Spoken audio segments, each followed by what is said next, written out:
Now, the next session, I do not want to spend a lot of time on timelines.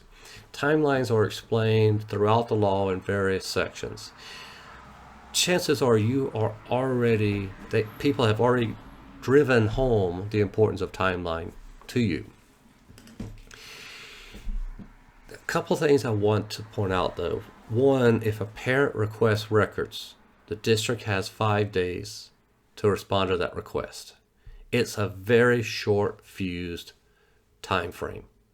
So make sure that if the parent gives you that request in writing, by the way, it has to be in writing, and an email does count as being in writing. Okay, make sure you get that request to whoever needs to fulfill it that same day, because they're on a very tight timeline.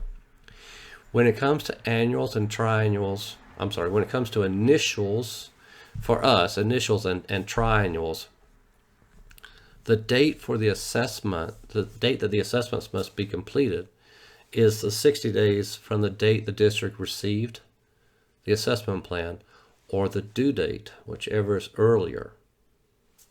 Okay. And this will back us up a little bit of time every so often, and shorten the amount of time we have to do assessments, because your SAI teacher has sent out several assessment plans that the parent's not returning, or forgot to send out the assessment plan, and oh my gosh, this meeting is scheduled for next week, it's due in 10 days, and I didn't realize it was a try. You've got a week to do the assessment. You've got to the triennial due date, and you've got a week assuming you can get the assessment plan signed that day.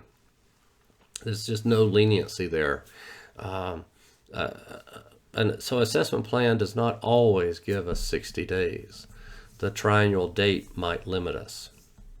Some other short fused timelines are mainly the manifestation of termination, which gives you 10 calendar days, 10 school days to hold a manifestation of termination meeting.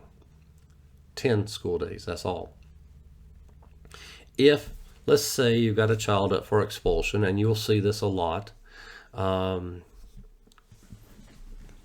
Nathan has brought a knife to school. He threatened another student.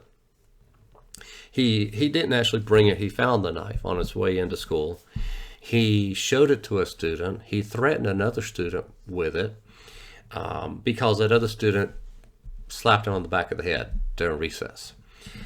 The school is putting him up for expulsion, and the parents are upset. They've hired a lawyer.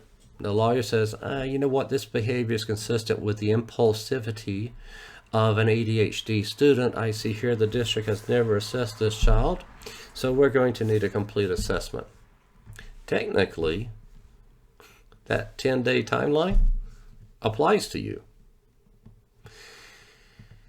I have never pushed that issue.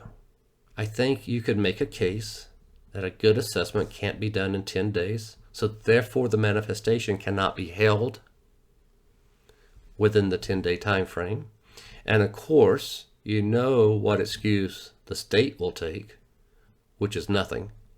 They will see the manifestation as being late. It will show up as a late manifestation. It does not matter why. Now, in all honesty, I've been able to do those assessments in 10 days, but everything else goes on hold. The principal and the director gets involved with telling the teachers to provide the information right away, with giving the teachers subs so that they can just work on the surveys that you need done, giving the SAI teacher either a sub so she or he can do the Woodcock-Johnson, or bringing in somebody from the outside to do the Woodcock-Johnson right away, so that we can all meet that 10-day timeline with an assessment. It's an amazing thing to see happen, but if the district's desperate enough, they can make it happen.